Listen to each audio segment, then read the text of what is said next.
Please, I know who you are. I know what you do. I don't care. Just hide my sister until tomorrow morning. That's all I'm asking. One night. After that, you never have to see us again. She said it with blood on her hands, and a 14-year-old girl collapsed against her shoulder, shaking so hard her teeth were clicking together. The man on the other side of that door was Luca Ravellini, the name people said quietly in closed rooms only when they had no other choice. Tonight, Mia Harrington had no other choice. Subscribe right now. Drop your city in the comments. I want to see how far this story travels, and don't you dare leave before the end. The guard almost didn't open the gate. He stood on the other side of the iron bars with his hand on his radio, and his eyes moving between the woman and the child, doing the math, weighing the risk of letting them in against the risk of turning away something that might matter. Mia watched him do it. She had exactly 4 seconds before he made the wrong decision, and she knew it. "Danny Chen," she said through the bars. "Vander Street, 3 hours ago. My sister saw every moment, and the people who did it have been behind us since Linden Avenue." She stepped closer to the gate. "You make me stand out here one more minute, and you're not just turning away a witness. You're handing her over to them. Is that a call you want to make tonight?" The guard's jaw tightened. He looked at Sophia, the blood soaked into the fabric of her hoodie, her eyes fixed on something that wasn't there, and he reached for the gate. They were inside in under 30 seconds. Mia didn't exhale. She wouldn't exhale until Sophia was behind a locked door. They moved her through the house quickly, a long hallway, a turn, another turn, and then a door opened, and the room on the other side of it was warm and lit, and Luca Ravellini was standing in the middle of it, and he was looking at Sophia the way a man looks at something that has just complicated everything he was planning to do tonight. "How old?" he said, not a question exactly, more like a confirmation of something he was already calculating. 14, Mia said.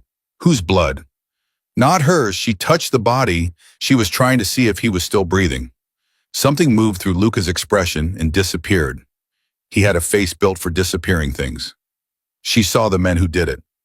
Both of them, close enough to describe. One had a scar through his left eyebrow. The other one, Mia paused, watching his face. The other one had a red dragon tattooed on the back of his right hand. The room changed. She felt it change before she saw it. Luca went very, very still, the kind of still that isn't stillness at all, but the opposite of it. Everything compressed inward, coiled tight. "Say that again," he said quietly. "Red dragon, right hand. She's sure." He turned toward the door.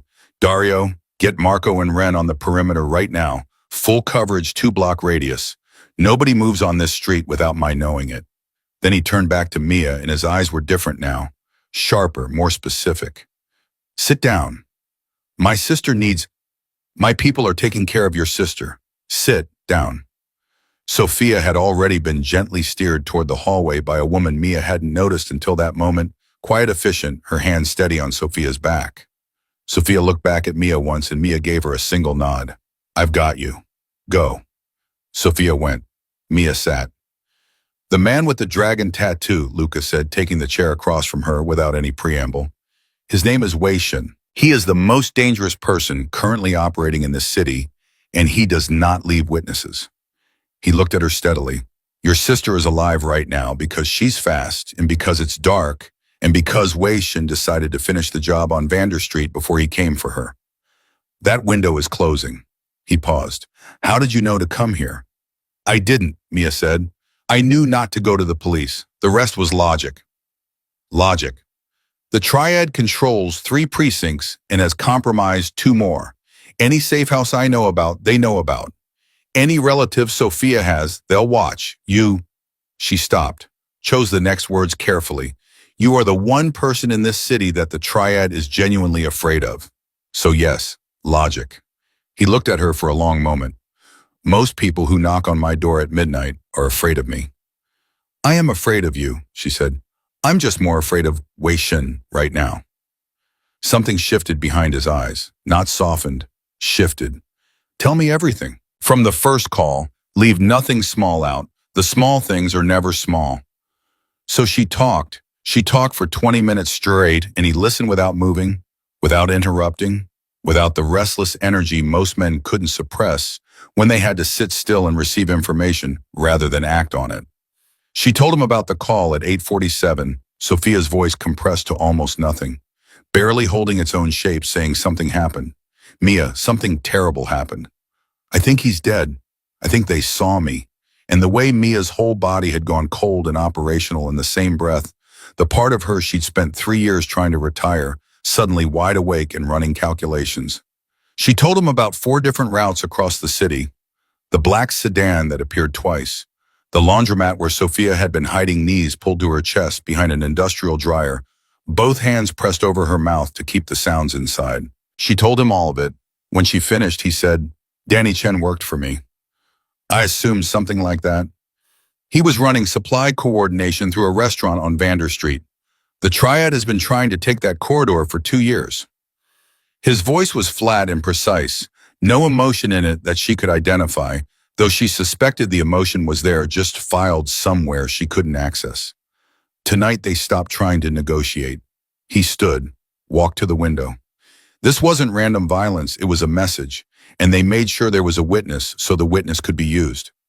Mia's chest tightened. Used how? Leverage. Against me. He turned. They don't want Sophia dead. A dead 14-year-old creates problems they don't need. What they want is to be able to threaten her, threaten to expose her location, threaten to hurt her in exchange for my cooperation on the corridor. He paused. Hurt and dead are not the same thing in their vocabulary. She can still be used when she's hurt. The silence that followed that sentence sat in the room like something with weight.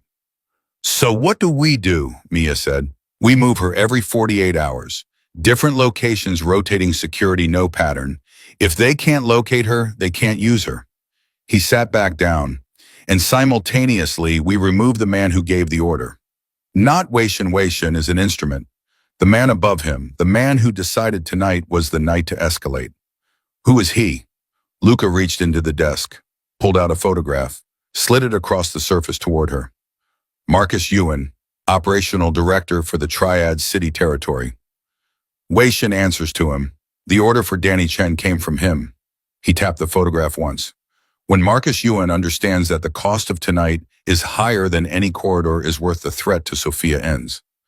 Mia looked at the photograph. A man in his 50s, thick through the neck, coming out of a restaurant, 2 men behind him who were clearly not waiters.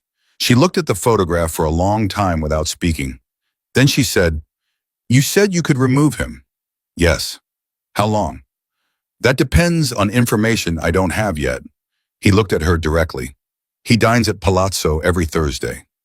I need to know if that routine has changed in the last week. His security rotations, whether he's added people, whether he's moved his family, details that tell me if he's anticipating a response. He paused. My people can't get close enough to him right now without being identified. He knows my organization's faces. Mia heard exactly what he wasn't saying. She sat with it for a moment. He doesn't know mine, she said. Luca said nothing. I can move through that neighborhood without raising anything, she said. I know every entry point on the east side. I spent 3 years watching it from behind a bar counter. She kept her voice level. 2 tours, military intelligence. I know how to gather information without being seen, and I know how to read a security detail from across a room. She looked at him. You need eyes he can't identify. I'm offering them. The silence this time was different, denser. She watched him process it, not the offer itself, but the revision of who he was looking at. The recalibration. You're a bar manager, he said carefully. I manage a bar. Before that, I was military intelligence for 8 years. She held his gaze.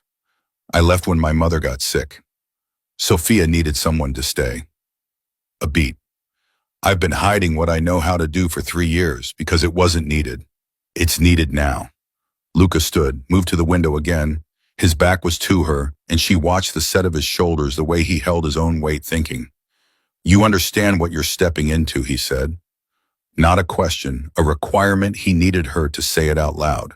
I understand I'm stepping into your world, and that your world has rules and paths, and that once I'm in it, I don't simply step back out. She paused. I also understand that Sophia's safety has a price, and that I will pay it, whatever it is. Another pause. But I need you to understand something too. He turned. This is for her, Mia said. Everything I do in your world, every call I make, every risk I take, it's for her. Not for you, not for your corridor, not for Danny Chen or anyone else. Her. Her voice was flat and completely clear. If that ever changes, if the thing you're asking me to do stops being about keeping her safe and starts being about something else, I'm done. And I will burn down whatever I have to burn down to get her out. She held his gaze. Are we clear? Luca looked at her for a long time. Then he said, You'd try. I'd do more than try. Another silence. And then quietly, with a weight behind it she couldn't quite read, he said, I know. Oh, she didn't know what to do with that. She filed it away. There's one more thing, he said. He sat back down.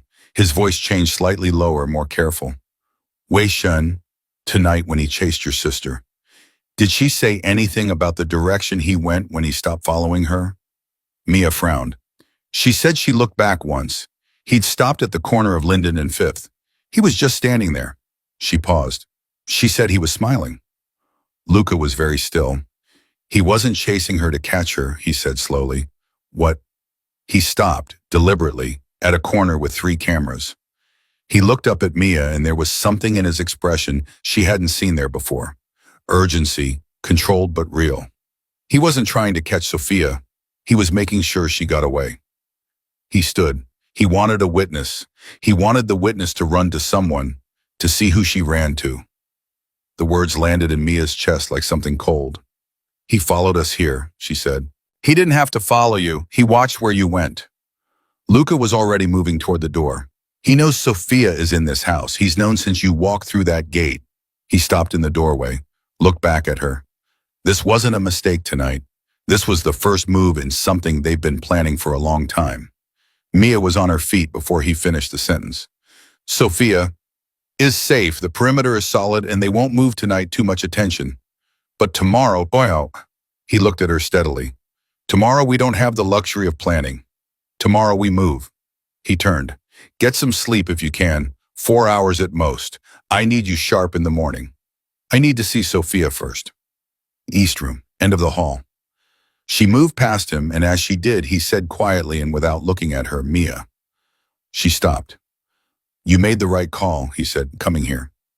She didn't answer. She walked down the hall, and she didn't let herself think about what he'd just told her, that Wei Shin had let Sophia run on purpose, that all of this had been staged, that the knock on Luca Ravellini's door at midnight had been exactly what someone wanted to happen.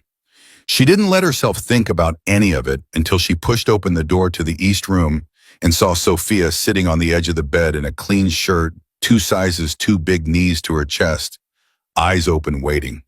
Mia, Sophia said, I'm here. She sat beside her, put her arm around her. I'm here. I heard you and him talking, Sophia said. Not the words, just the sound. She paused. You trust him. I trust what he can do. That's not the same thing. No, Mia said, it isn't. Sophie was quiet for a moment. Then very carefully she said, he let me run, didn't he, Wei Shin? He wasn't actually trying to catch me. Mia closed her eyes for 1 second. Her 14-year-old sister, who had been through the worst night of her young life, who had blood under her fingernails from a dead man's shoulder, had already worked it out. Already. In the dark alone, she'd sat here and put it together. Yes, Mia said, because she would not lie to her. Not about this, Sophia nodded slowly. So they know where we are? Yes. And we can't leave because that's what they want. Yes. Another silence. Sophia looked at her hands, turned them over once, then she leaned her head against Mia's shoulder and said very quietly, okay, then we stay, and we figure it out. A beat. Together. Mia pressed her lips against the top of Sophia's head and held her tighter than she had in years. Outside the window, somewhere in the sleeping city, the night was doing what nights do, moving toward morning, carrying everything that had happened in the dark with it, and promising nothing about what the light would bring. The clock read 2:31. In this house, in this room, with this man down the hall making calls in a low voice, and Sophia's breath slowly evening out against her shoulder, Mia Harrington understood with complete clarity that they were no longer running. They were in it now, all the way in, and the only way out was through. Sophia fell asleep at 2:47. Mia knew the exact minute because she watched the clock on the wall, the way soldiers watch the horizon. Not because she expected anything from it, but because having something to track kept her from coming apart. She stayed until Sophia's breathing went deep and in slow, and her grip on Maya's sleeve loosened finger by finger. Then she eased herself off the bed, pulled the blanket up over her sister's shoulders, and stood in the dark for a moment just listening. 14 years old, blood under her nails that belonged to a dead man. Asleep now because her body had simply surrendered, not because anything was safe, but because everything had a limit. Mia walked back down the hall. Luca was still at his desk. He hadn't slept. She doubted he planned to. "She's out," Mia said from the doorway. "Good." He didn't look up. He had 3 phones on the desk in front of him and a legal pad covered in handwriting she couldn't read from where she stood. "You should sleep too. I want to know what you found out in the last hour." He looked up then, studied her for a moment. Then he set down his pen. "Sit." She sat. "Waishin made 2 calls after midnight," Luca said. "My people intercepted the second one. Partial, he switched frequencies fast. He knows we monitor, but enough." He paused. He was reporting in. The words we caught were a location confirmation. "This address." Mia's jaw tightened. "So they definitely know." "They knew within 20 minutes of you arriving, which means the decision to let Sophia run wasn't improvised. It was prepared." He leaned forward slightly. "Someone told them you might come here. Someone who knows you." The room tilted slightly, not physically, just in the way things tilt when something you thought was solid turns out to have been hollow the whole time. "That's not possible," she said. Then more carefully, "Almost no one knows about my connection to this neighborhood." Who's almost no one, she thought. Made herself think carefully, which was harder than it should have been at 3 in the morning with her sister's blood still dried under her own fingernails. "My manager at the bar, my landlord, and, she stopped. "And," Luca said, "a man named Garrett. He worked with me overseas. We've stayed in touch." She paused. "He knew I moved to the south side. He didn't know the bar's location specifically, but he knew the neighborhood." Luca wrote the name down. His handwriting was very controlled. "Last name. Garrett Hale. He does private contract work now, security consulting." She watched Luca write. "He's not connected to the triad. I'd stake my life on it." "You may be doing exactly that," Luca said without looking up. "I'll have him checked. Tonight." He set down the pen. "In the meantime, we have a more immediate problem." "More immediate than them knowing where we are?" "Yes." He turned the legal pad around so she could see it. Names times a rough diagram that she recognized as a street grid. "Marcus Ewan changed his routine 2 days ago. He moved his family out of their residence on the north side. He pulled his youngest son out of school. His personal security detail went from 2 men to 5. He met her eyes. "He's not acting like a man who just won a battle. He's acting like a man who started one and is now waiting for the response." "He's scared," Mia said slowly. "He's prepared," Luca corrected. "Those are different things. Scared men make mistakes. Prepared men make traps." He tapped the diagram. "If we move on him the way I originally intended, we walk into whatever he set up for us." "Yeah. So we don't move on him the way you originally intended?" "No." "Then how?" Luca was quiet for a moment. It was the kind of quiet that had thought moving through it. "There's a woman named Helen Cho," he said finally. "She runs legitimate import operations on the east side. She's done business with Marcus Ewan for 6 years. He trusts her." He paused. "She also owes me a significant debt that has nothing to do with money." Mia felt where this was going. "You want to use her to get close to him." "I want to use the information she has access to. His schedule, his new security arrangements, whether he's moved his primary operations." He looked at Mia directly. "She won't take my call. I made a decision 3 months ago that cost her business a difficult week, and she's been unreachable since. But she doesn't know you. You want me to approach her. I want you to meet with her. Tomorrow afternoon. I'll give you everything you need to know about her, what she responds to, what she doesn't, what she considers worth her risk." He paused. "She's careful. She's smart, and she will not respond to pressure. She has to believe that helping you is in her own interest." "And is it?" "That's what you'll have to convince her of." Mia absorbed this. You're asking me to run an approach on someone I've never met using a relationship I don't have in under 12 hours. Yes. I've done harder. I know, he said. And the way he said it, quiet, direct, without any performance of being impressed, told her he'd been making calls about her too. In the last hour, while she'd been sitting with Sofia, Luca Ravellini had been learning who she was. She wasn't sure how she felt about that. She filed it for later. There's one more thing, he said. She almost laughed. There was always one more thing. Go ahead.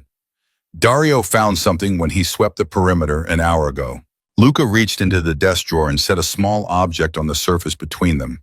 It was a tracking device, the kind that runs on a 3-day battery, the kind that is attached quickly by someone who knows what they're doing in under 10 seconds. It was on the underside of your car's rear panel. The cold that moved through Mia's chest was very specific. Not fear, fury. They tagged my car. Before you arrived here, Luca said, which means they tagged it while it was parked, wherever you stopped to get Sofia. The laundromat. The words came out flat. I parked 2 streets over from the laundromat. I was there for, she calculated, 11 minutes, maybe 12. Enough time, Luca said, which means they weren't behind you tonight. They were ahead of you. The room was very quiet. They knew I'd go to Sofia, Mia said, more to herself than to him. They knew someone would, and they knew that person would go somewhere after. He looked at her steadily. This has been in motion for longer than tonight, Mia. What happened on Vander Street, Danny Chen, the execution, Sofia as a witness. This was a sequence, not an incident. She looked at the tracking device on the desk. Small, almost ordinary looking. The kind of thing that could end a life without ever being touched by anyone's hand. They built this entire situation, she said slowly, to get Sofia into my hands, to get me to run, to see where I ran to confirm something they already suspected, Luca said, that I have a connection to the Harrington family. She went still. Do you... The silence lasted exactly 2 seconds. Your mother's name was Grace Harrington, he said. She worked at St. Catherine's Hospital for 22 years.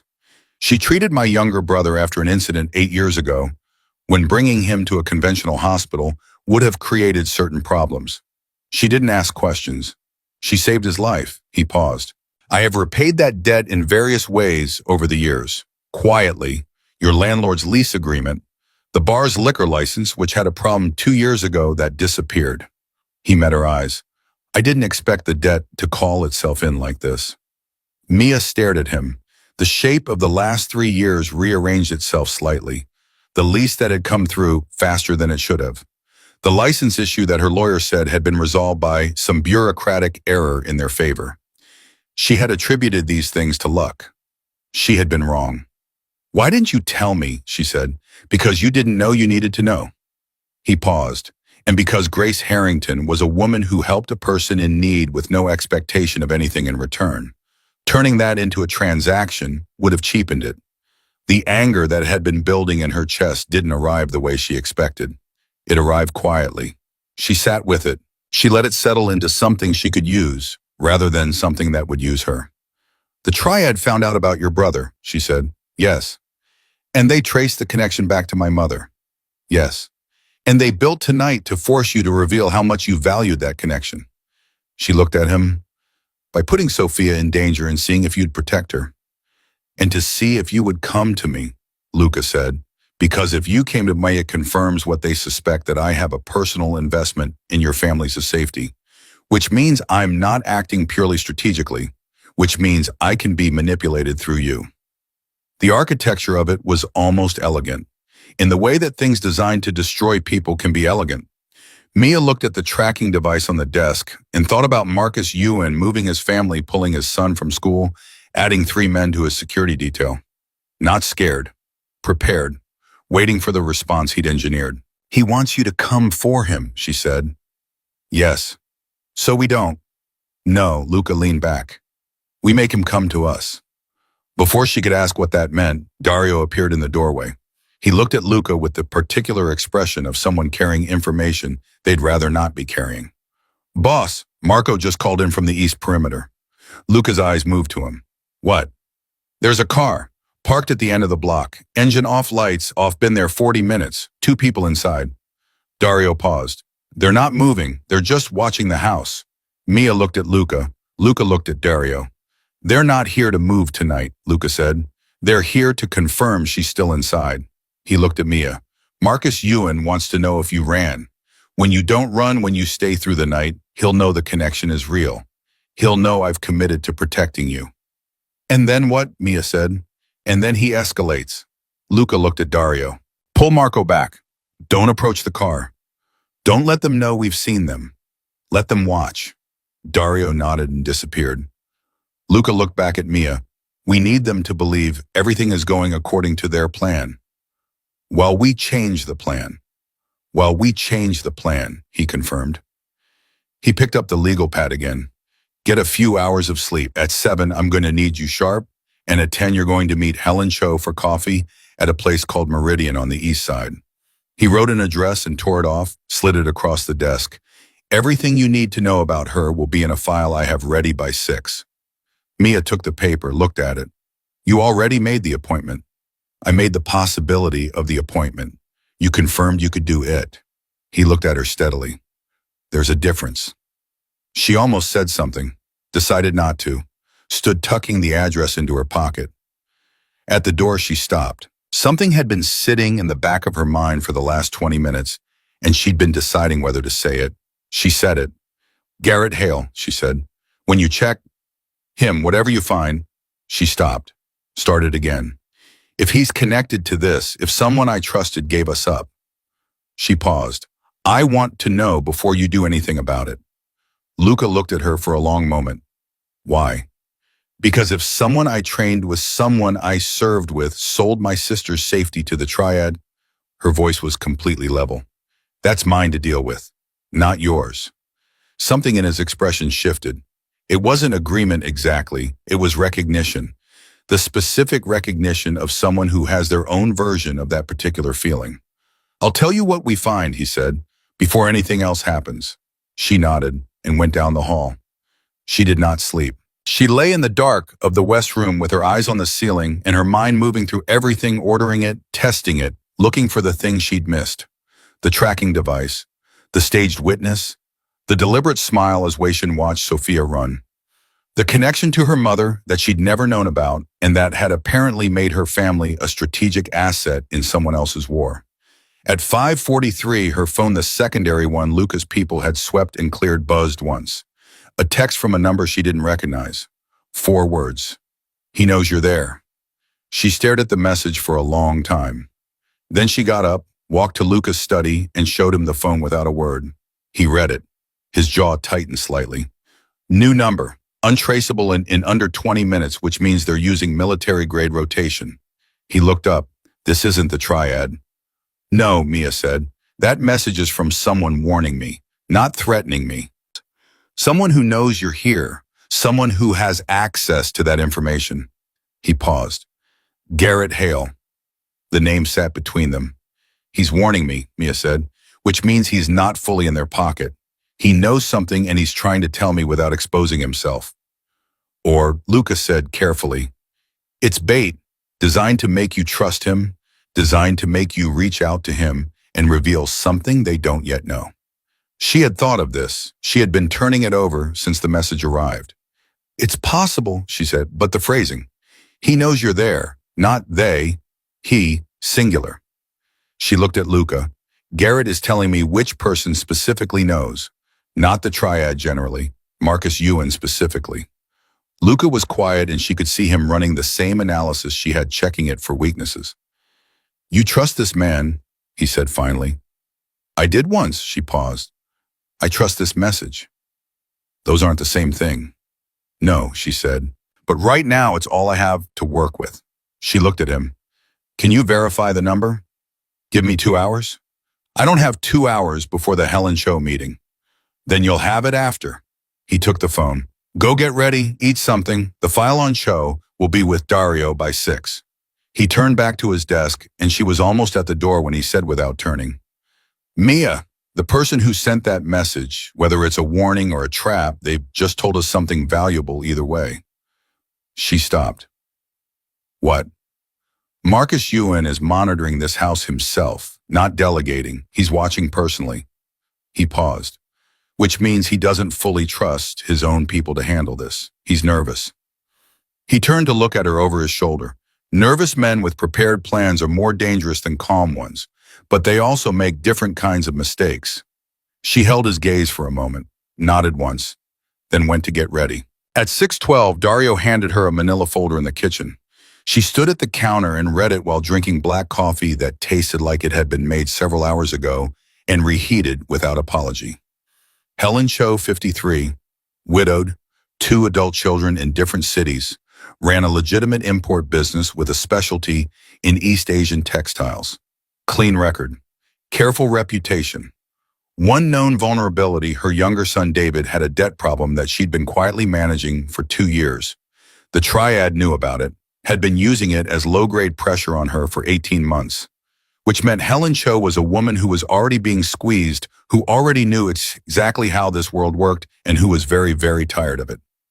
Mia read the file twice, closed it, set it down. She knew exactly what to say to Helen Cho. She checked on Sophia before she left. Sophia was awake, sitting cross-legged on the bed, reading a paperback that one of Luca's people had apparently provided. She didn't ask how or when she was grateful. Sophia looked up when Mia appeared in the doorway. Her eyes moved over Mia quickly, reading her the way she always had, with that particular attention of someone who'd spent years learning to interpret what the adults around her weren't saying. "You figured something out," Sophia said. "I'm working on it." "You're going somewhere?" "Yes, a few hours." Mia came into the room and crouched in front of her. "You stay in this room. You don't open the door for anyone except Dario. He's the large man with the gray jacket. Anyone else, you don't open it. You understand?" "I understand." Sophia paused. "Mia, last night, the man you were talking to." "Luca. He sat outside my door for 2 hours," Sophia said quietly. "I heard him. He didn't say anything. He just sat there." She looked at Mia with those particular eyes that were too old for 14. "He didn't have to do that." Mia held her gaze and didn't say anything for a moment. "No," she said finally, "he didn't." She straightened, kissed Sophia on the top of the head, and walked out of the house into the thin early morning where the city was waking up around the long, dark night it didn't know had just happened, and the coffee at Meridian was 40 minutes away, and Helen Cho didn't yet know that her life was about to change. And in a parked car at the end of the block, 2 men sat and watched Mia Harrington walk to a car that was not her own, and one of them lifted a phone and dialed, and the other stared at the house, and neither of them moved. They were waiting. So was she. Meridian was the kind of place where nobody looked twice at anyone, which was exactly why Luca had chosen it. Mia arrived 8 minutes early, ordered coffee she didn't need, and sat with her back to the wall facing the door, the way she'd sat in every room in every forward operating base she'd ever been assigned to. Old habits, the kind that kept you alive. Helen Cho walked in at exactly 10 o'clock. The file had described her accurately small, composed the kind of woman who moved through a room without disturbing it. But the file hadn't captured the thing Mia noticed immediately, the thing no intelligence report ever managed to capture, the specific quality of exhaustion in Helen Cho's eyes. Not tired, worn, the way a person looks when they have been carrying something heavy for so long, they've forgotten what it felt like not to. Mia recognized it because she'd seen it in her own mirror for 3 years. Helen sat down across from her without being invited, which told Mia she already knew this wasn't a casual meeting. She set her bag on the table, folded her hands, looked at Mia directly. "You're not who I expected," when she said. "Who did you expect?" "One of his men, a message, something I could say no to easily." She paused. "You're harder to say no to. That's deliberate, I assume." "Everything is deliberate," Mia said, "but I'm not here to pressure you. Everyone who sits across from me at a table like this is here to pressure me," Helen said, not bitter, factual. "The only question is which kind." Mia wrapped both hands around her coffee cup. "I'm going to tell you something true," she said, "and then I'm going to ask you one question. And whatever you decide, I'll respect it. No consequences, no follow-up. You walk out of here, and we never met." She held Helen's gaze. "I need to know if that's acceptable before I say anything else." Helen looked at her for a long moment, Something shifted slightly in her expression, not trust, but the precursor to it, the willingness to consider. Say what you came to say. Marcus Ewan has been using your son's debt as leverage over you for 18 months, Mia said quietly. You've been feeding him low-grade information about import schedules and shipping routes to keep David safe, and every time you think about stopping, he reminds you what he knows, and you make the calculation again, and you decide you can't risk it. She paused. And you're exhausted, and you've been waiting for a door to open that isn't another trap. Helen Cho was very still. I'm not that door, Mia said. I'm not offering you a clean exit. I'm not here to rescue you. I'm here because I have a 14-year-old sister who is hiding in a room right now because the same man decided she was a useful tool, and I need information that you have access to, and in exchange, I can offer you something real. She stopped. Let the silence sit. One question. That's all. Helen's jaw was tight. She was looking at her hands on the table. When she looked up, her voice was completely controlled, and her eyes were not. What are you offering? David's debt, Mia said. Cleared completely. Not managed, not restructured. Gone. And the documentation Ewan has on it, every copy, every record destroyed. She paused. Luca Ravellini's word on it. In writing. Helen laughed. It was a short, sharp sound, more air than humor. His word. His word means more in this city than most legal contracts, Mia said. You know that? I know that, Helen agreed. She was quiet for a moment. Then what do you need? Marcus Ewan's new schedule. Wherever he's moved his primary operations, what his security rotation looks like now, and whether he has a meeting planned in the next 72 hours that takes him outside of his secured locations. Mia kept her voice even. That's it. Nothing after this. One transaction. Helen looked at her for a long time, the kind of look that was doing serious work behind it. Then she said, he has a meeting Thursday night. Not palazzo, he changed it. Private dining room above a tea house on Emmett Street. 4 men with him, 2 outside. He thinks nobody knows about the location change. She paused. I know because I was supposed to confirm a delivery for the building's kitchen, and the owner mentioned it without realizing he shouldn't. She met Mia's eyes. That's worth David's debt. That's worth David's debt, Mia confirmed. Helen stood, picked up her bag, looked at Mia one more time with an expression that was some complicated mixture of relief and grief, the way people look when something they've been holding finally leaves their hands and they're not sure yet if they're lighter or just empty. The girl, she said. Your sister. Yes. How old did you say? 14. Helen Cho nodded once, turned, walked out. Mia sat there for another 4 minutes, finishing her coffee, watching the door, making sure nobody had followed Helen in or was following her out. Then she left by the side exit and called Luca on the clean phone. He picked up on the first ring. Well, Thursday night, tea house on Emmett Street, private dining room above the main floor. 4 inside, 2 out. He thinks the location change is clean. She paused. It's not. A brief silence. She could hear him processing it, running it against whatever else he had.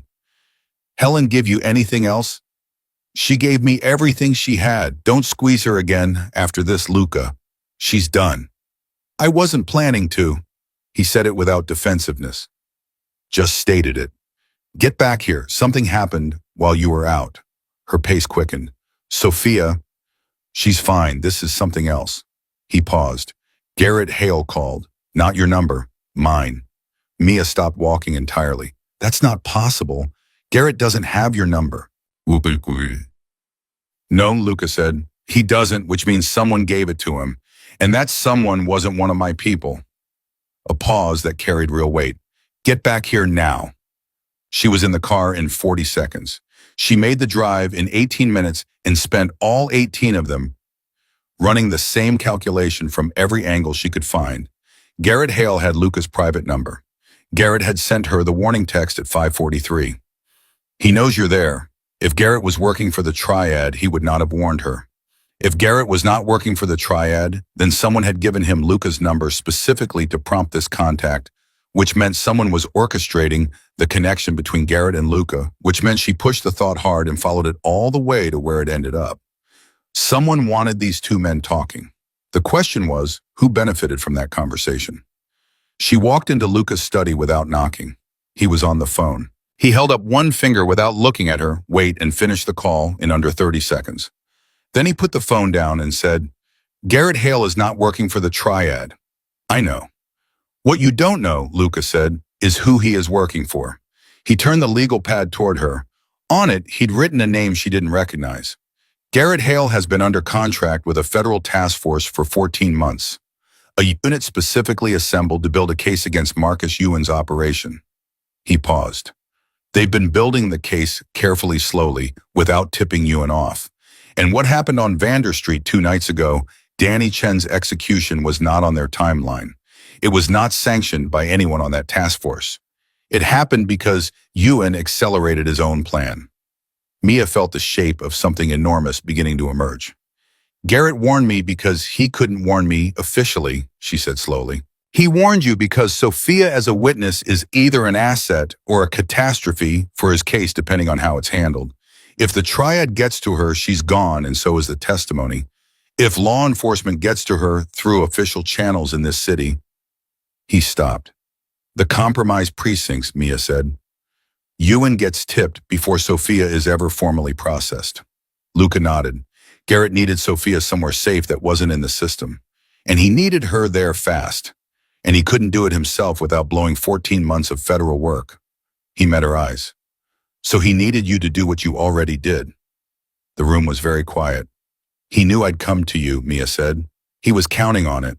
She sat down, not because she was weak, because she needed a moment to let the full weight of it settle before she decided what to do with it. "He used me," she said, "to get Sophia into your protection. Without telling me, without asking."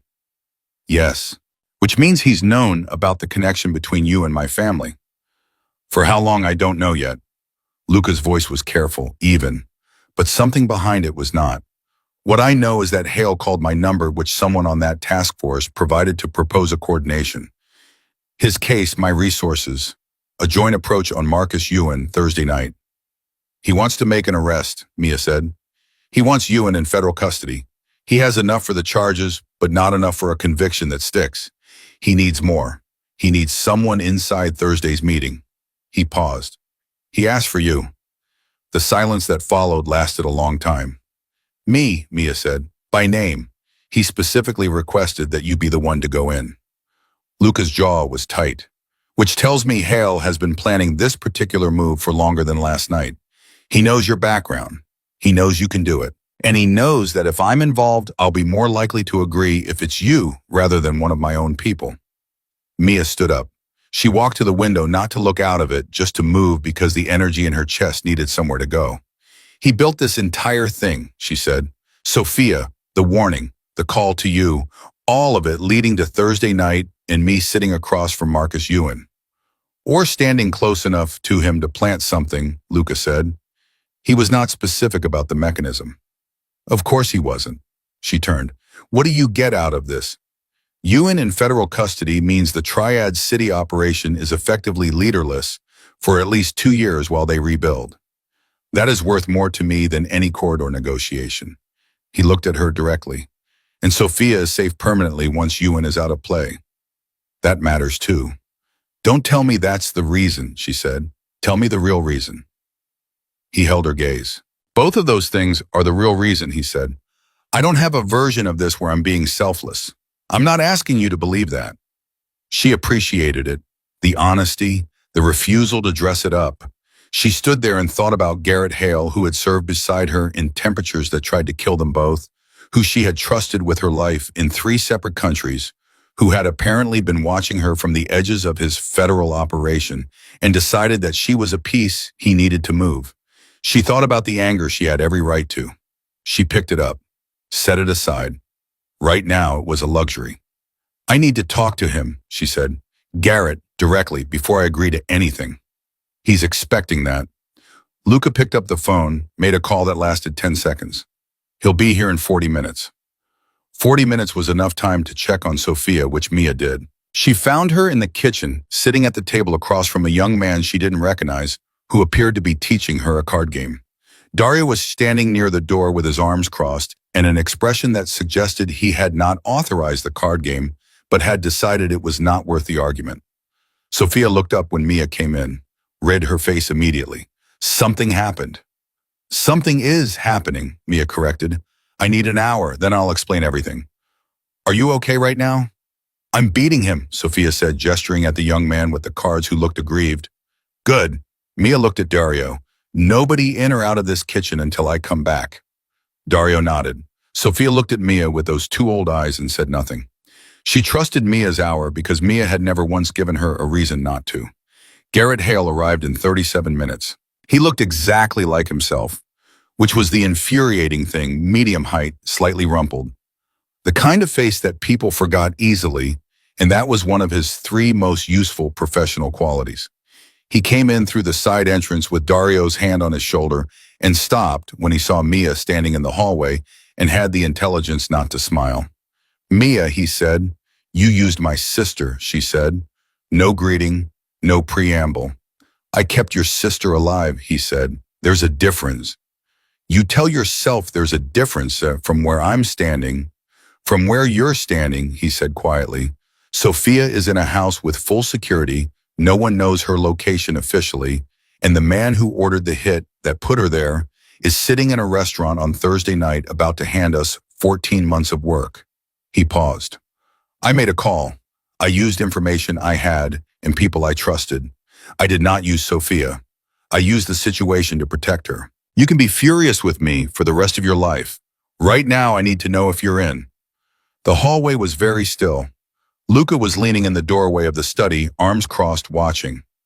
Not intervening. This was not his conversation, and he knew it. Tell me the full plan, Mia said. Everything. Not the version designed to get my agreement. The real version. Garrett held her gaze. Thursday night, Marcus Ewan meets with two of his regional lieutenants and a man named Paul Shen, no relation to Wei, who controls his financial routing. The topic of the meeting is restructuring operations after Danny Chen's corridor. They're going to make decisions about territory that we need on record. He paused.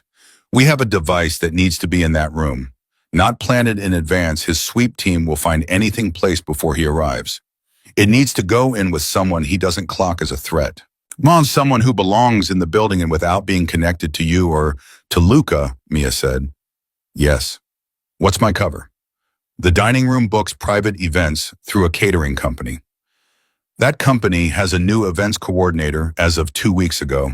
The previous one quit unexpectedly. He paused. The position has been held for Thursday for 48 hours in case we needed it. She looked at him for a long moment. You've been preparing this slot for me specifically. I've been preparing it for whoever we needed, he said. I hoped it would be you. Because I'm the best option, or because you feel like you owe me a choice. Both, he said, without hesitation. She gave him credit for that. If I go in and Ewan's people make me, she said. What's the extraction plan? Luca's team on the perimeter, federal backup 3 blocks out, maximum 90-second response.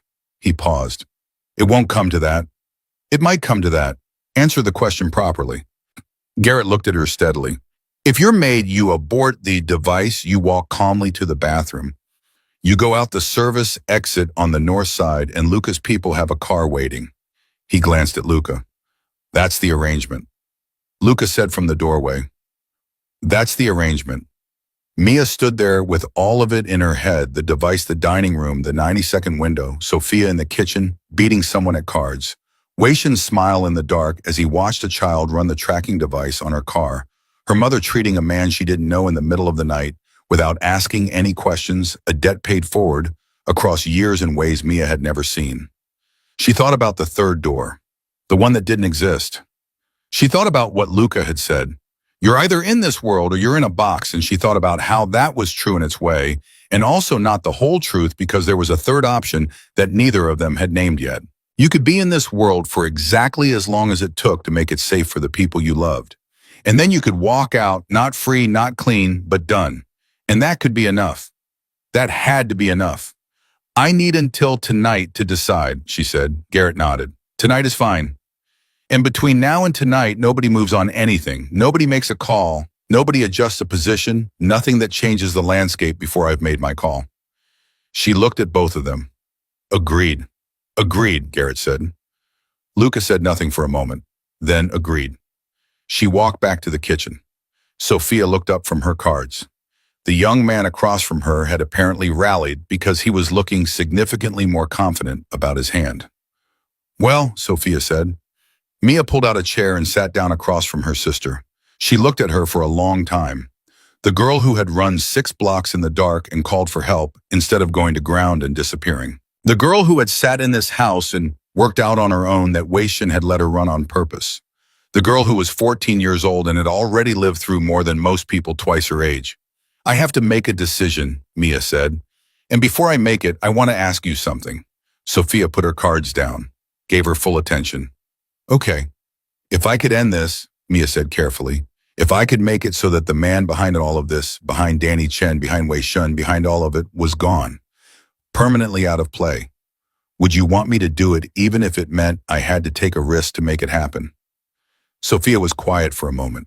Her eyes moved over Mia's face with that particular precision. How big a risk? Manageable, with the right people behind me. Another pause. Then Sophia said, is this you asking my permission or you telling me what you've already decided? Mia held her gaze. Both. Sophia looked at her for a long moment. Then she picked her cards back up. You taught me that you don't run from the thing that's chasing you, she said quietly. You turn around and you face it, and you make it cost more to come for you than they're willing to pay. She glanced up. So go make it cost more. Mia sat there for one more moment. Then she stood and she walked back down the hallway, and she found Luca and Garrett still standing where she'd left them waiting. Thursday night, she said, I'm in. Neither man said anything, but Garrett exhaled. And Luca looked at her with that expression she was beginning to learn, not quite relief, not quite something else, but the specific look of a man recalibrating what he is willing to protect and why. We start prep in an hour, Luca said. Outside the city moved through its ordinary Wednesday, carrying nothing on its face of what was building inside it. Thursday night was 31 hours away. The tea house on Emmett Street was waiting, and Marcus Ewan was sitting somewhere in the city confident that his plan was running perfectly, not knowing that the woman he'd used as a piece had just agreed to walk into his room and take everything apart. The prep took 6 hours and left Mia feeling like she'd been turned inside out and reassembled by people who knew exactly what they were doing and didn't particularly care how it felt. Garrett walked her through the device first, a small transmitter, no larger than a coat button, designed to activate on voice contact and transmit a compressed signal on a frequency that Ewan's sweep equipment, which was commercial grade and 2 years out of date, would not detect. She'd carry it in the lining of a catering jacket. Her hands wouldn't need to do anything except keep steady, which she'd been doing under worse conditions since she was 23 years old. The cover was clean. Events coordinator for a catering company called Harlow and Associates, which had a real website and real staff and a real owner who had been briefed by Garrett's task force and had agreed to participate with the particular expression of someone who wanted this to be over quickly and cleanly. Mia's name in the booking system was Claire Tanner.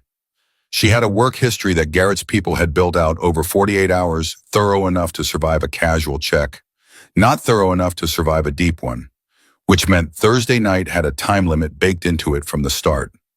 Get in, get the meeting on record, get out before anyone ran Claire Tanner's name through anything more serious than a surface search. Luca watched the briefing from the corner of the room without speaking.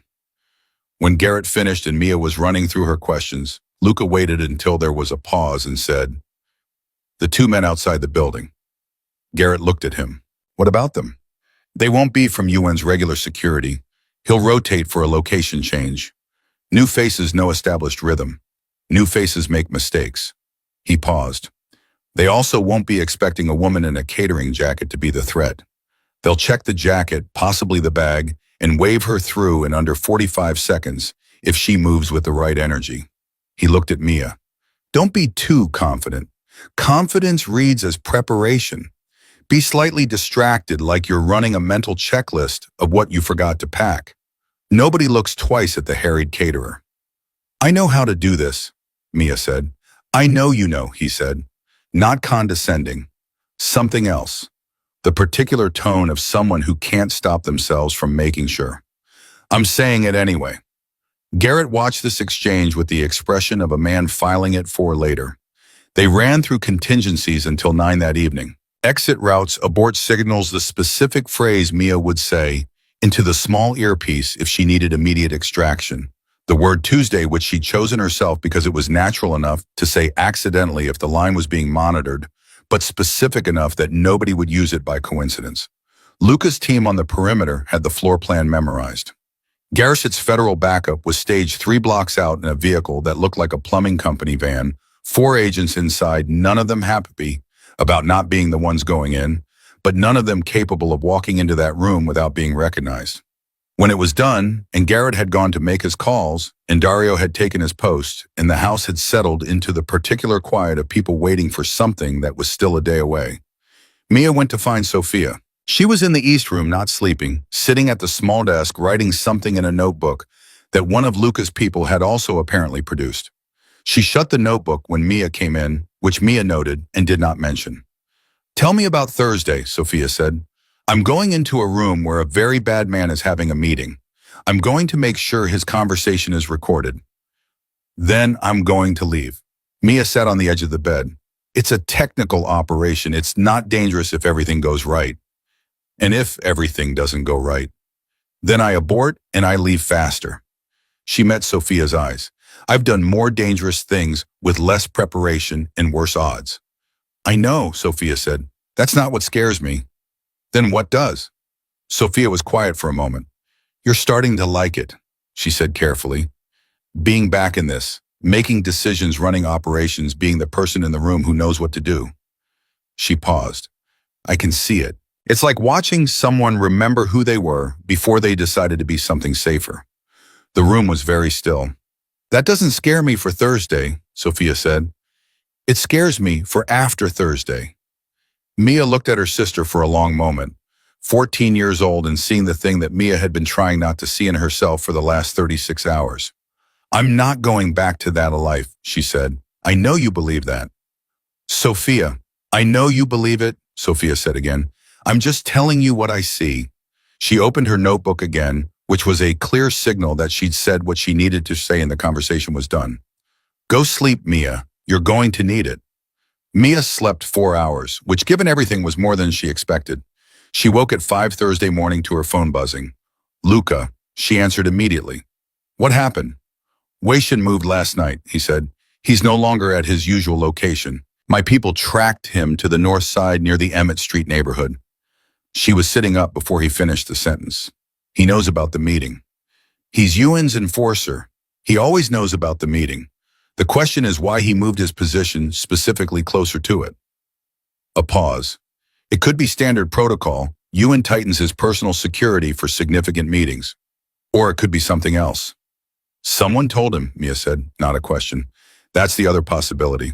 His voice was careful. "My people have been disciplined. Garrett's task force is a closed unit. The catering company owner was briefed 48 hours ago and has been unreachable since." Another pause. "Which leaves a third option I want to walk through with you." "Walk." Weishan positioned himself near Emmett Street before we finalized the location confirmation from Helen Cho. Before Garrett made contact. The information about Thursday's location existed in only one place before we knew about it inside Ewan's own operation. He paused. "What if Weishan isn't positioning because he knows about our plan? What if he's positioning because Ewan doesn't fully trust his own lieutenants at this meeting, and Weishan is there as insurance?" Mia thought about it, tested it from every angle. "That changes the risk profile," she said. "If Weishan is in that building, he won't be inside, he doesn't sit in rooms. He manages the exterior and the perimeter."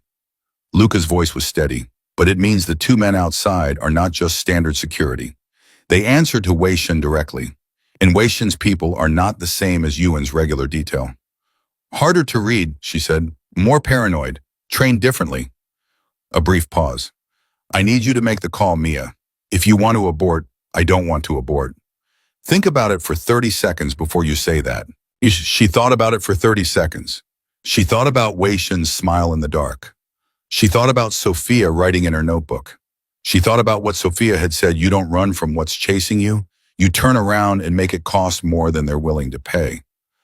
I'm not aborting, she said, but I need to know the moment Wei Shen's position changes. If he moves closer to the building, I need to know immediately. You'll know, Luca said. My people have eyes on him. Another pause, shorter this time, with something different in it. Eat something this morning. Real food. And when this is over, he stopped. When this is over, she said, we should talk about after. He paused. About what happens to you and Sophia when the threat is gone. She didn't answer right away. She heard what was underneath the words, which was something she had been carefully not examining since the second night in his study when she'd looked across the desk at him and felt that complicated recognition. Yes, she said finally, we'll talk. She heard something in the silence that followed, something small, something that on another kind of man might have been relief. Thursday night, he said, and hung up. She ate. Real food as instructed, and resented slightly how much better it made her feel. Dario produced eggs and toast with the air of someone who found emotion in food preparation professionally inadvisable, but personally inevitable. She thanked him. He nodded with the specific nod of a man who was moved by this and would not be discussing it. At noon, she went through the plan, one final time alone, no notes, no file, just sitting with it in her head and checking every joint and seam for weakness. The catering jacket was hanging on the back of the door. Claire Tanner's ID was in the inside pocket. The device was already in the lining placed there by Garrett's tech the previous evening, invisible to the touch. No protrusion, no heat signature. She checked it 3 times. Not because she didn't trust Garrett's tech, because checking 3 times was what kept you alive. At 2 in the afternoon, Garrett arrived again. He looked like he hadn't slept, which she suspected was accurate. He sat down in Luca's kitchen and drank coffee and said without preamble, I need to tell you something before tonight. Tell it. 14 months ago, when I started building this case, I made a decision that I didn't clear with my supervisors. He looked at his coffee. I identified your connection to Luca Ravellini's orbit through your mother, through the debt he considered himself to hold, and I flagged you as a potential asset. I didn't approach you then because the timing wasn't right, but I kept you in the file. He looked up. When Danny Chen was killed, when Sophia witnessed it, I knew within 2 hours because I had surveillance on Ewan's communication. And I made a decision in those 2 hours that I did not have the authority to make. Mia was looking at him steadily. I let Sophia run, he said. I had 2 agents who could have intercepted the chase, could have pulled her into federal protection before she reached the laundromat. He paused. I pulled them back. I let her run to you, and I let you run to Luca, because I needed Sophia in an unofficial safe house with full protection, and I needed Ewan to believe his plan was working, and I needed you and Luca in the same room. He put down the coffee. I am telling you this because you deserve to know it before you walk into that building tonight, and because whatever you decide to do about it, you should decide it with the full picture. The kitchen was absolutely quiet. You risked Sophia, Mia said. Her voice was very controlled, the kind of control that costs something. For 45 seconds, while she was at risk, my agents were watching the whole time. The moment Wei Shen stopped following her. She didn't know that, Mia said. She was 14 years old running in the dark, and she didn't know there were people watching her, and she had no idea she was safe. She ran those 6 blocks alone, Garrett. She thought she was going to die. She stood. She's going to have nightmares about that for years, and you could have stopped it. Garrett looked at her and didn't defend himself, which she gave him credit for even through the fury. Yes, he said, I could have. The silence stretched. She walked to the window, not to look out, just to move. Stood there for a moment, then turned back around. Why are you telling me now, she said, tonight, before I go in? Because if something goes wrong tonight, I didn't want you going in without knowing the full shape of what this is. He held her gaze. And because you're not just an asset to me, Mia, you never were. And this deserved the truth. She looked at him for a long time. The anger was real and she let it be real, and she did not put it away. But she also did not let it eat the part of her that was going to need to be sharp in 4 hours. She filed it in the same place she'd filed everything else that couldn't be processed tonight. The place was getting crowded. After this is done, she said, you and I are going to have a very long conversation, and you're going to listen to all of it. Yes, he said. Now tell me if anything has changed in the last 6 hours that affects tonight. He told her. Two things. Minor. The catering company's regular liaison had called the tea house that morning to confirm the booking standard protocol, nothing alarming. And the tea house manager had mentioned the room would need setup by 7:30, which gave Mia a legitimate reason to arrive 30 minutes before the meeting rather than with it. More time in the building, better placement. The second thing was less welcome.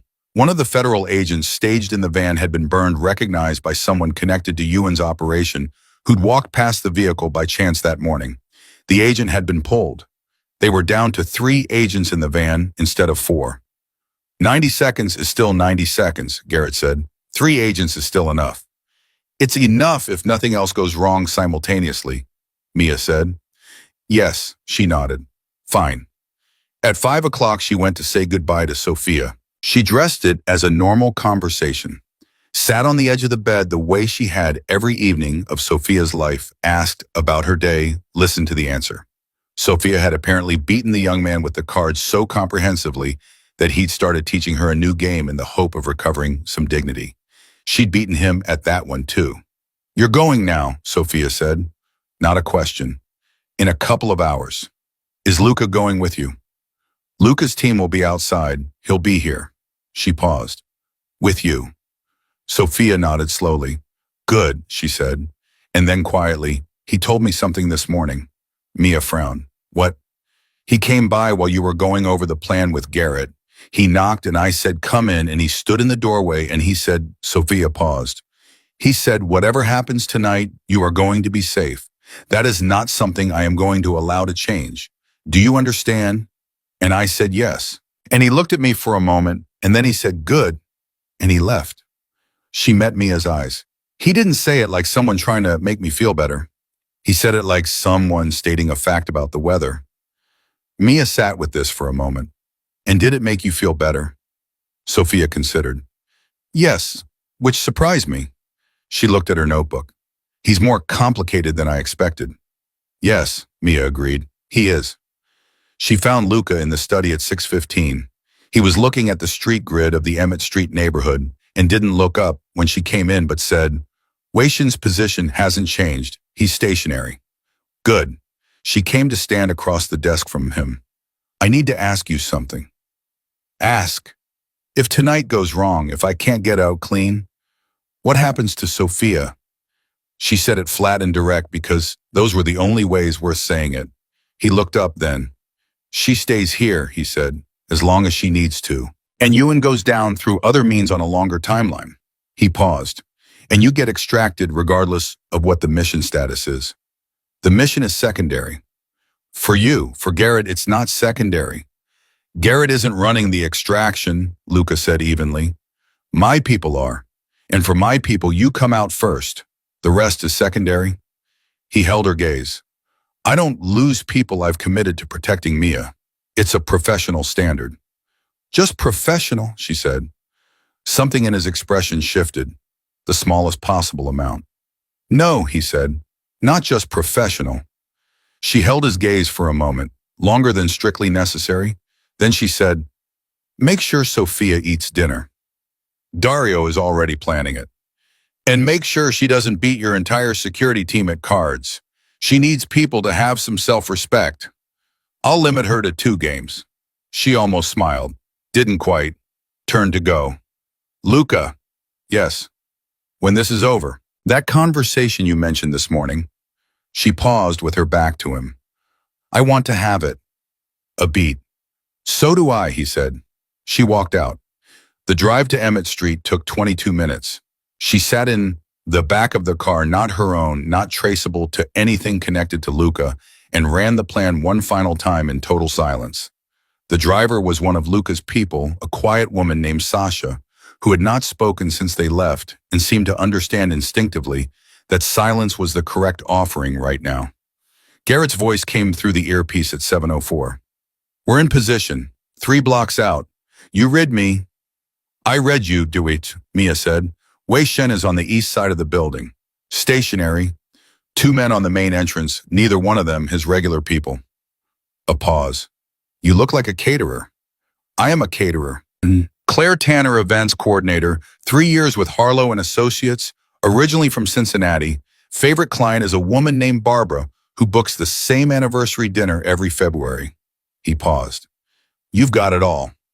I've had it since this morning. I know. I talk when I'm nervous. Stop being nervous, she said. It's not useful. He laughed, short, real. There she is. She got out of the car 1 block from the building and walked the rest. The catering jacket, a clipboard, a bag with actual equipment in it, chafing dish components, a thermal carafe, 2 bottles of sparkling water, because the props had to be real and heavy enough to feel like work. She walked the way Luca had described, slightly distracted, slightly harried, the woman running the mental checklist of what she'd forgotten. She'd worked events in college. She knew exactly what this walk felt like because she'd done it for real, carrying equipment upstairs to private rooms politely invisible to the people who would be eating the food she set out. The 2 men at the entrance were exactly as Luca had predicted. New faces, rotated. The slightly increased tension of people deployed to an unfamiliar location who hadn't established their rhythm yet. They looked at her. They looked at the bag. One of them said something to the other in Cantonese that she understood, her second language, acquired over 2 tours, which was essentially catering girl go ahead. They checked the bag, waved her through, 41 seconds. 3 seconds under Luca's estimate. Inside the building, she did not alter her pace. She went to the staircase, climbed 1 floor, pushed open the door to the private dining area, and began to set up the room the way Claire Tanner would set up any room for any private dinner. Methodical, efficient, unhurried. At 7:22, Garrett said in her ear, Ewan's car just pulled into the block. ETA to building 4 minutes. She kept moving. Set the water, adjusted the glassware. Ewan is inside, ground floor, coming up. She heard him on the stairs, the cadence of several people, the low exchange of voices. She was standing at the service table at the far end of the room, back to the door, hands busy with the thermal carafe. When the door opened and Marcus Ewan walked into the room she was standing in, she did not turn around immediately. She counted 2 seconds, the natural time it takes someone absorbed in a task to register that the clients have arrived, and then she turned and said pleasantly and professionally, Good evening. I'm Claire. I'll be handling your service tonight. Can I get anyone something to drink while you get settled? Marcus Ewan looked at her the way he looked at furniture. Useful present, not worth processing. Water, he said. He was already looking at the 2 men who'd come in behind him, already in the conversation he'd come to have. And leave the bottles, we'll serve ourselves.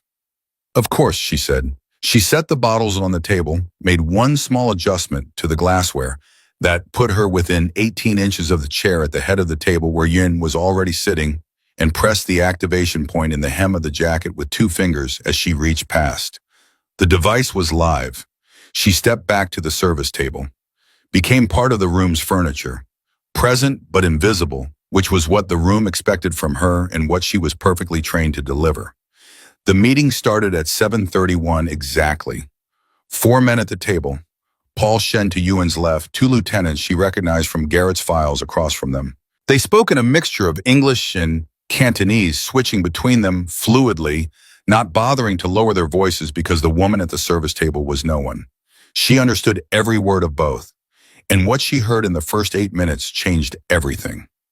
Marcus Ewan had not ordered Danny Chen's execution as a provocation. He'd ordered it as a response. Someone had been feeding Danny Chen information about Ewan's operation territory, moves, financial routing, internal restructuring plans, and that information had been going directly to Luca Ravellini. Danny Chen had been a mole turned by Luca's people, the operating inside Ewan's supply network for 11 months. She kept her hands steady, kept her face neutral. But her mind was running very fast through the implications, and the first one, the one that arrived before all the others, was that Luca knew. Luca had known about Danny Chen, had known what he was doing on Vander Street and why, which meant Luca had known that the execution was possible, that Sophia might be in the wrong place at the wrong time, that the sequence of events that had brought Mia to his door had been building for months. She breathed, slowly, counted to 4, did not look at her hands. It didn't necessarily mean he'd planned it. Danny Chen getting killed on the street where Sophia was picking up takeout, that was terrible luck, not engineering. But it meant Luca had known the landscape was dangerous, had known Sophia was adjacent to it, and had not said anything to Mia about Danny Chen being his asset. She filed it. Thursday night. File it. Get the recording. Get out. Everything else after. Ewan was talking about the corridor now. The restructuring. His voice was calm and administrative, the voice of a man who considered murder a logistical problem. She stood at the service table and listened, and let the device catch every word. At 8:07, Garrett's voice came through the earpiece, very quiet. Mia, Weishan has moved. Her jaw tightened imperceptibly. He's at the north side of the building now. Service entrance. A pause, one. He's going in. Her breathing stayed even. Her posture stayed exactly what it was. But every calculation in her head shifted simultaneously the way calculations shift when a variable that was supposed to be stable suddenly isn't. So, Weishan was coming into the building, which meant one of two things Ewan had called him in or something had changed that neither of them had anticipated. Should I abort? Garrett said, barely a whisper. She thought for exactly 3 seconds. The device had been live for 37 minutes. The meeting had another 20 to run minimum. If she aborted now, she had most of the conversation, but not the financial routing that Paul Shen had not yet delivered, which Garrett had said was the piece that made the case unbreakable rather than strong but arguable. She pressed the thumb of her left hand against her palm 3 times. The signal they'd established for standby not aborting maintained position. A pause in her earpiece. Then Garrett very quietly, copy, standing by. The door to the dining room opened. Weishan walked in. He moved the way he always moved, which was the way of someone who had never once in his life been in a room where he was not the most dangerous thing in it. He came to stand at Ewan's shoulder and bent and said something in Ewan's ear low enough that it didn't reach the device. Ewan's face changed, slightly, but Mia had been watching faces read as threat or neutral for 8 years and she caught it. Something in what Weishan said had disturbed him. Ewan said aloud to the table, "We need a moment." The 2 lieutenants stood and moved toward the door. Paul Shen stayed. Ewan looked at Mia. For the first time that evening, he actually looked at her. Not furniture, a person. He said, "Give us the room." She picked up the clipboard, moved toward the door with the natural ease of someone who has done this 1,000 times and has no personal stake in anything happening in this room. She was 3 steps from the door. "One moment," said Weishan. She stopped. He was looking at her. Not the way Yuan had looked at her. The way Weishan looked at a 14-year-old girl running through the dark and smiled. The specific quality of attention that preceded a decision. "I know you," he said. The room was absolutely still. "I don't think so," she said pleasantly. "I get that a lot. I have a common face." "No," he said. He tilted his head slightly. "You were at the laundromat on Linden Avenue 2 nights ago." He paused. "You had a girl with you." The calculation happened in under 1 second. Abort meant Tuesday in the earpiece, and 90 seconds and 3 federal agents in Luca's car on the north side. It meant the device went dark and the financial routing never got captured, and the case was strong but arguable for another year, while Marcus Ewan rebuilt and Sophia stayed in hiding and everything remained unfinished. Or she could hold. She looked at Weishan with Claire Tanner's face slightly confused, slightly impatient, the look of someone who has a job to do and is being delayed by a strange man's misidentification. "I'm sorry, I genuinely don't know what you're talking about," she said. "I worked an event in the East Side Wednesday Pallister Street, the retirement party, if that's what you're thinking of." Weishan looked at her. She held his gaze the way she'd been trained to hold it, not defiant, not overconfident, just a woman who has nothing to hide and a limited amount of patience for being delayed by someone else's confusion. The silence lasted 4 seconds, which is a very long time. Then Yuan said from behind Weishan, "Enough, it's not her. Get back to the door." Weishan held her gaze for 1 more second. She did not blink. Then he stepped aside. She walked out. She made it down the hall to the service area out of sight of the dining room before she let herself breathe. 1 breath, clean and deep. Then she pressed her palm 3 times, still active, still in position. "Garrett." "What happened in there?" "Tell you when I'm out," she said. "Paul Shannon hasn't delivered the routing yet." "Mia." "Tell Luca Weishan is inside the building," she said. "And tell him I'm fine. and tell him I need 12 more minutes. A pause. She could hear Garrett talking to someone, probably Luca. Then Luca says to tell you that you have 12 minutes and not 1 second more. And if you're not moving toward the exit at that point, he's coming in himself. She almost smiled. Tell him that would be extremely counterproductive. He says he knows. She waited in the service area. 8 minutes passed. Then Garrett said, Paul Shen is talking, routing and account structure, devices capturing. A pause. His voice was different now, tighter with something she recognized as the specific emotion of watching something you've worked toward for 14 months begin to actually happen. It's good, Mia. It's all there. At 9:51, she walked back to the dining room, knocked twice, professional courtesy, and said through the door, I need to clear the service table when you're ready. 15 minutes, no rush. Standard. Unremarkable. The voice of someone performing the ending of a job. Come back in 10, Ewan said. Of course, thank you. She walked to the staircase, down one floor, through the lobby, past the 2 men at the entrance who registered her exit with the same minimal interest as her entrance, out into the evening air. 1 block? 2. The car was where Sasha had said it would be engine running. She got in. Go, she said. Sasha went. In the earpiece, Garrett's voice. Device is transmitting. Continuous. We have the whole thing. A pause. Longer. Then, it's enough. Mia, it's enough for the arrest. It's enough for the conviction. His voice had something in it she'd never heard from him in 8 years. Something close to undone. We've got him. She sat back against the seat, closed her eyes for exactly 4 seconds, let the tension drain down through her and out the way it does when a thing is finished and the body finally gets permission to acknowledge it. Then she opened her eyes and picked up the phone. Luca answered before the first ring finished. Are you out? I'm out. A pause. 1 breath. Good, he said, and she heard underneath that single word everything it was doing the work of containing. I need to talk to you when I get back, she said. I know. Another pause. Sophia is fine. She ate dinner. She beat Dario at cards, which I allowed as an exception. You told me 2 game. She's persuasive. A brief pause with something almost warm in it. Drive safe. She looked out the window as the city moved past. Somewhere in a tea house on Emmett Street, Marcus Ewan was finishing a meeting that had already ended him, though he didn't know it yet. Wei Shen was standing in a building with a conversation already captured that would dismantle everything he'd spent a decade building. And somewhere ahead of her, in a house with full perimeter security and a card-playing teenager, and a man who sat outside a 14-year-old's door for 2 hours without being asked, there was a conversation waiting that she had been circling for 3 days and was finally ready to have. But first the thing about Danny Chen, first the truth. She looked at the city moving past the window and felt the shape of the moment, not clean, not simple, not the kind of ending that ties everything neatly. Something more real than that. Something that had cost what it cost and was going to keep costing, and was also in some way she didn't have a word for yet exactly what it needed to be.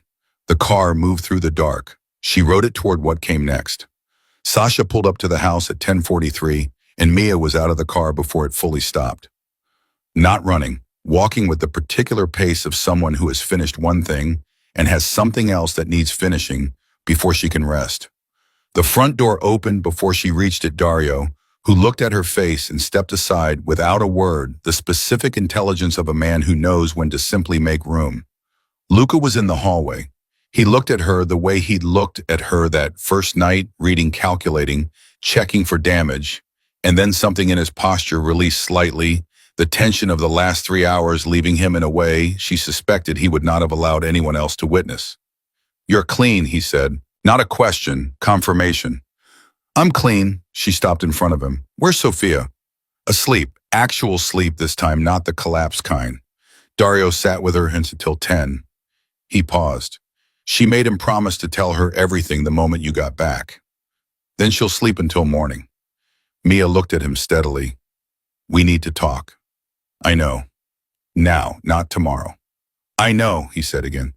He turned toward the study. She followed him in. He closed the door. She didn't sit. She stood in the center of the room and said, Danny Chen was your asset. The silence that followed lasted exactly 2 seconds. Yes, Luca said. He'd been working inside Ewan's network for 11 months, feeding you information. Yes. And Ewan found out and had him executed on Vander Street. She kept her voice level. On the same street where Sophia picks up dinner twice a week. Luca held her gaze and didn't look for an exit from it. Yes. Did you know she went there? I knew the restaurant. I didn't know her schedule. He paused. I want to be precise about that because it matters. I did not know Sophia would be on that street that night. I did not engineer what happened to her. His voice was steady, but there was something underneath it, something she'd never heard from him before. What I knew was that Danny Chen's position had become compromised and that Ewan was moving toward a response. I knew the radius of danger was widening. I should have flagged it. He paused. I didn't flag it fast enough. She looked at him for a long time. She was running the same analysis she'd run in the car and coming to the same place. It wasn't guilt she felt. Guilt was too simple for what this was.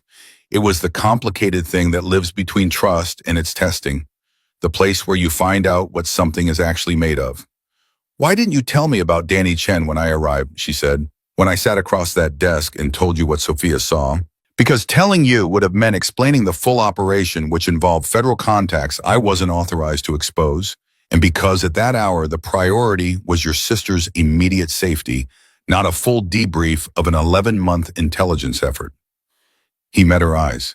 And because I was not certain in those first hours how much you could carry at once without it affecting your decisions. He paused. That last reason is the one I regret. The others were operational judgments. That one was a choice I made about you. It wasn't mine to make. She stood with this, turned it over, tested its weight. You decided what I could handle, she said. Yes. Don't do that again, she said. Ever. No, he said, I won't. The room was quiet. She let it be quiet for a moment because the quiet was doing necessary work. Then she said, Garrett's people are moving on the arrest. Tomorrow morning, 6 a.m., federal warrant. 3 simultaneous locations, Ewan's residence, his secondary office, and a warehouse on the port side. He paused. Weishin will be picked up separately. Different team. Weishin is more careful than Ewan. He is, but he's also on a federal intercept list that activated the moment your device went live in that building. Every call he's made in the last 3 hours has been captured. Luca's voice was precise. He will not have a window to run. By 6 tomorrow morning, both of them are in federal custody or actively being pursued by people with the specific skill set for that pursuit. She exhaled. It was a long exhale, the kind that carries something out with it. And Sophia can leave this house whenever she chooses. There is no longer a reason to hold her location secret once the arrests are executed. He paused. She'll need to give a formal statement at some point.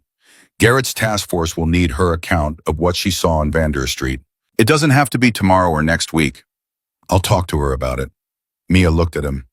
She's going to be okay. She's already more than okay, Luca said. And there was something in his voice when he said it, not performance, not the correct thing to say, something real. She's one of the most composed people who have ever been in this house, and I say that having known some remarkably composed people. Mia almost smiled, and then she said the thing she'd been carrying since the car. What happens to us after?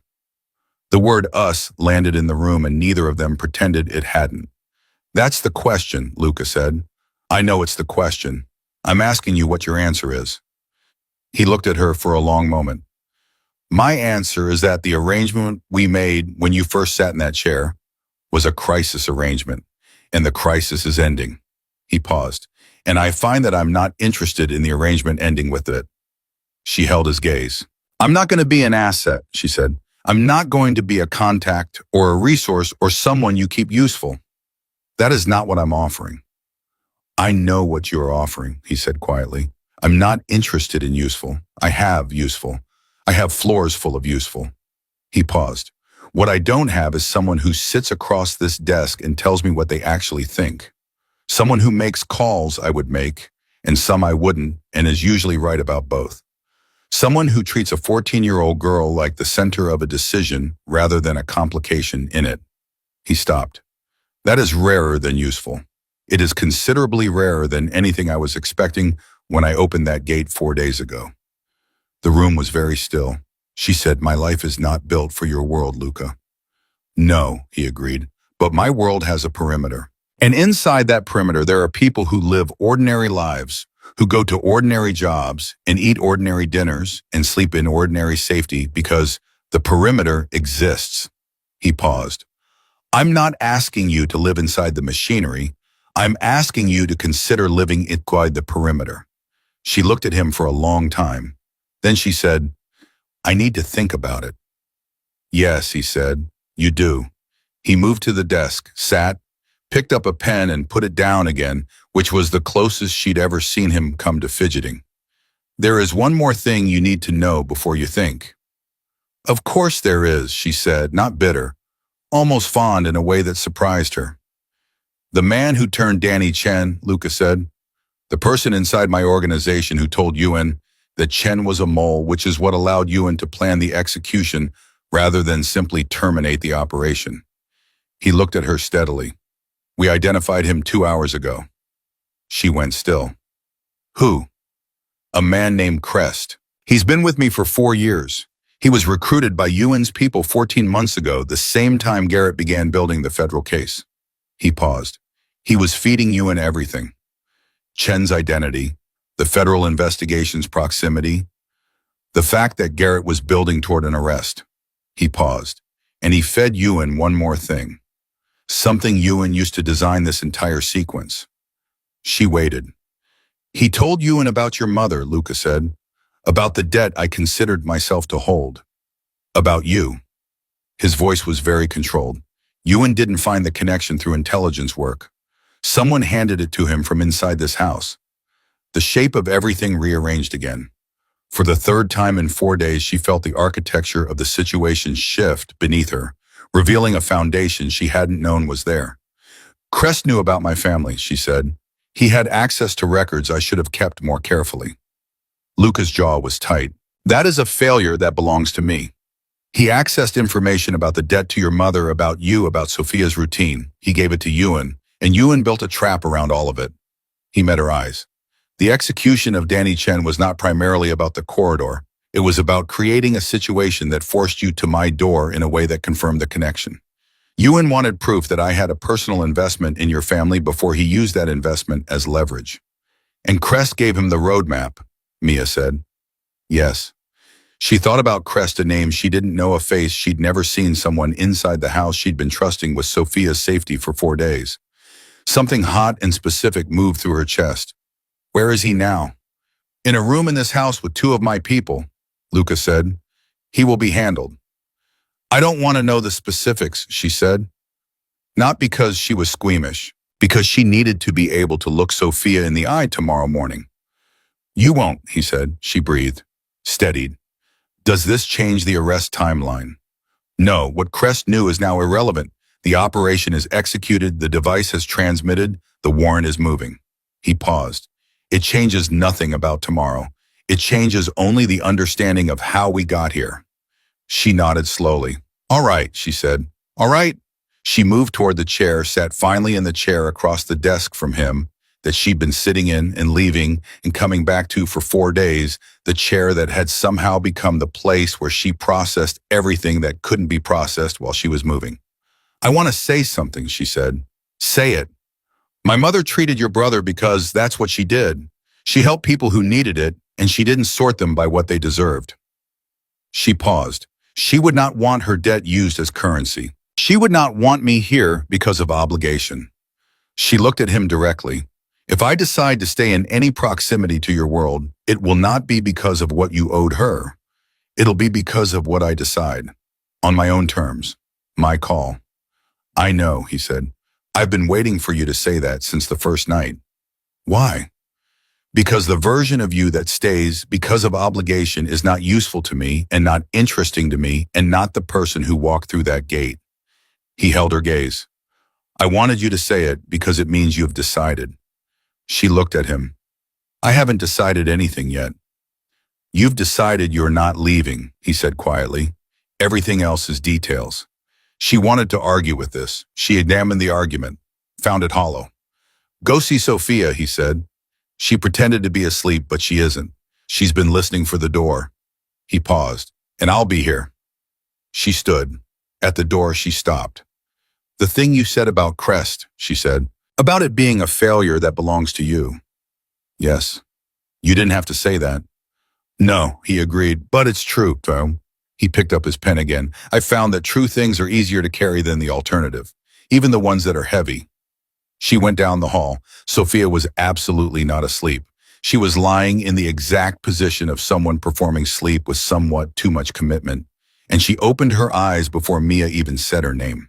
She sat up immediately, pulled her knees to her chest, and looked at Mia's face with that particular attention. It's done, she said. It's done, Mia said. She sat beside her. By tomorrow morning, the men responsible for what happened on Vander Street will be in federal custody. Sophia was quiet for a moment, processing it. Mia watched her do it, watched the information move through her, watched her feel the edges of what it meant, watched her make peace with it in the particular way Sophia made peace with things, not by pretending they didn't happen, but by deciding what place to put them. And us, Sophia said, we're safe. That's not what I asked. Sophia looked at her.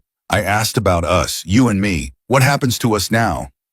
Mia looked at her sister, the girl she'd driven across the city for. The girl who'd run 6 blocks in the dark and still had the presence of mind to call instead of disappear. The girl who'd sat in this house and figured out everything that trained adults were still calculating and said, go make it cost more, with the certainty of someone who'd learned that from watching Mia her entire life. I don't know yet, Mia said honestly. Some things are still being figured out. You like him, Sophia said. Sophia, I'm not 12, she said. You like him and he's... She searched for the word oriented toward you. It's obvious. She paused. I'm not saying it's simple. It's not simple. No, Sophia agreed. But simple things don't last. Mom used to say that. She looked at her hands. She used to say the things worth having are the ones you have to keep choosing. She looked up. She was usually talking about us, but I think it applies. She tilted her head slightly. You've been running towards safe for 3 years, keeping a low profile, keeping things quiet, keeping me out of anything complicated. She paused. Was that actually working? Mia looked at her for a long time. No, she said. Not really. Then maybe stop running towards safe, Sophia said, and just run toward real. She unfolded her legs and lay back down, which was clearly a gesture of finality. The conversation was complete. The wisdom had been dispensed. She was going to sleep now. Tell Dario he owes me a rematch in the morning. Mia leaned down and pressed her lips to Sophia's forehead. Sophia grabbed her hand for a moment, quick, fierce, and then let go. Mia stood, walked back down the hall. She found Luca exactly where she'd left him, at the desk, pen in hand, the legal pad in front of him, now covered in a fresh layer of controlled handwriting. He looked up when she appeared in the doorway. She's okay, he said. She's better than okay, Mia said. She's giving life advice and scheduling card game rematches. She came into the room, sat in the chair. I want to ask you something, and I need you to answer it without calculating the answer first. Just the first thing you think. He put down the pen. Busk. The night I came to that gate, she said, when Dario told you there was a woman with a child covered in blood, what did you actually think in that first moment before everything else? He was quiet for just a beat. Then, without any calculation that she could detect, I thought whoever this is, they're out of options, and people who are out of options are either dangerous or desperate, and desperate people are the only ones worth helping. He paused. And then I saw you, and I revised that. To what? To this one is both, he said, and that is considerably more interesting. She looked at him across the width of the desk that had been the site of more honest conversation in 4 days than she'd had in the previous 3 years combined. I'm staying, she said, not because of obligation, not because I don't have other options, because I'm choosing it. She held his gaze. But I have conditions. Tell me your conditions. Sophia's life is ordinary. School friends, the ability to complain about homework. Whatever proximity I have to your world does not touch her daily life. Agreed. No decisions about me without me. No calculating what I can handle and feeding me pieces. Full information always. Agreed, and if I ever say we're done, She said, then we're done. No negotiation, no leveraging the debt, no making it complicated. Clean. He looked at her steadily. Greed, he said, and my condition. You have one. One, he confirmed. If something is wrong with you with Sophia with anything you tell me, before you decide to handle it alone, before you decide I can't be trusted with it. He paused. I don't operate well on incomplete information from people I'm committed to. You've seen what I do with complete information. She thought about 4 days, about how he'd used every piece she gave him and none that she hadn't, about sitting outside a 14-year-old's door for 2 hours in the dark, not because it was strategic, but because the girl inside it had been through something terrible, and no one should face that corridor alone. Yes, she said. Agreed. He nodded once, then picked up his pen. Not dismissively, just the gesture of a man who has concluded something and is moving to what comes next, which she was beginning to understand was simply how he was built. Get some sleep, he said. Tomorrow morning is early. I know. She stood, stopped. Luca. Yes. Thank you, she said, for opening the gate. He was quiet for a moment. Something moved through his expression. Not the small, controlled, almost smile she'd seen before. Something fuller than that. Something that had decided to be what it was. Your mother saved my brother's life, he said, and never asked for anything in return. He met her eyes. I think I understand now what she was doing. She wasn't paying forward a debt. She was making an investment in something she believed in. He paused. You are what she was investing in Mia. Every choice she made. You are the return on all of it. She stood in the doorway and didn't have words for a moment, which almost never happened to her. She thought about her mother, Grace Harrington, who had treated a stranger in the middle of the night and asked no questions and gone back to work and never mentioned it. Who had raised 2 daughters to be the kind of people who run toward trouble instead of away from it. Who had made Mia promise in a hospital room 3 years ago to take care of Sophia not just safely, but fully. Not just kept alive, but lived with. She had kept the promise. She was still keeping it. Good night, Luca, she said. Good night, he said. She slept 6 hours. Real sleep, the deep, unguarded kind that only comes when the part of the brain responsible for threat assessment finally accepts that it can stand down. She woke at 6:14 to the sound of Garrett's text confirming what she already knew was coming. Ewan in custody. Wei Shin apprehended at 6:08. All targets secured. It's over. She read it twice. Set the phone down, lay in the quiet for 1 full minute, letting it be real. Then she got up, walked to the east room and opened the door. Sophia was awake, sitting up, looking at her with an expression that had already read the answer in Mia's face before a single word was spoken. Her eyes went bright, not with tears, with something fiercer than tears. Relief, maybe. Or the specific emotion that has no clean name, the one that arrives when a thing you've been bracing against for days finally stops coming. It's done, she said. It's done, Mia said. Sophia exhaled long, slow, all the way to the bottom and pressed both hands over her face for a moment. When she lowered them, her eyes were dry and clear, and she said, Can we go home? Mia thought about their apartment on the south side, the bar 2 blocks away, the ordinary rhythm of ordinary days. And she thought about what Sophia had said last night, stop running toward safe and run toward real. And she thought about what real looked like now in the shape of what they'd come through and what they were choosing. Yes, she said, we can go home. She paused, and we'll come back sometimes. Sophia looked at her, understood exactly what she meant and everything it contained. Nodded once. Okay, she said, simply, without drama, the way someone accepts a task that they have already in their own quiet way been waiting for. They found Luca in the kitchen. Dario was making coffee with the focused attention of a man for whom this was a sacred task. Luca was standing at the counter reading from a phone, and he looked up when they came in, and his eyes went to Sophia first, a check, a confirmation, and then to Mia. Garrett confirmed, Mia said. I know. He called 10 minutes ago. He looked at Sophia. How are you? Well, Sophia considered this with genuine seriousness, the way she considered everything. Better than yesterday, she said. Still processing. She paused. Dario promised me a rematch. Dario, without turning from the coffee. I said no such thing.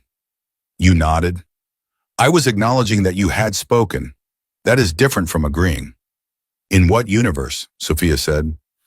Mia looked at Luca across the kitchen, across the ordinary irreplaceable sound of her sister arguing about cards, with a large man who was pretending to be annoyed and was visibly not. She looked at him and felt the weight of 4 days and everything that had happened in them, and the shape of what was beginning on the other side of all of it. He looked back at her, steady, warm in the specific way of warmth that doesn't announce itself, but is simply present like heat from something solid that has been in the sun for a long time. Coffee, he said. Yes, she said. Please. He handed her a cup. She took it. And in the kitchen of the most dangerous man in the city, with the arrest confirmed and the threat dismantled, and her sister debating the semantics of nonverbal agreement with a man twice her size, Mia Harrington drank her coffee and understood with complete and uncomplicated clarity that she had come here 4 days ago with nothing but desperation and one remaining choice. And she was leaving whenever she left with something she hadn't known to look for. Not safety, not the absence of danger. Something older and harder won than either of those things. She had come knocking on a door at midnight, asking for one night of shelter. What she was walking away with was a life she had actually chosen, not the one that had happened to her, not the one she'd retreated into, not the one built from loss and obligation and the careful management of risk. A life chosen with open eyes and full knowledge of its cost and its shape on terms that were entirely her own. That was what her mother had been trying to give her all along. She finally had it.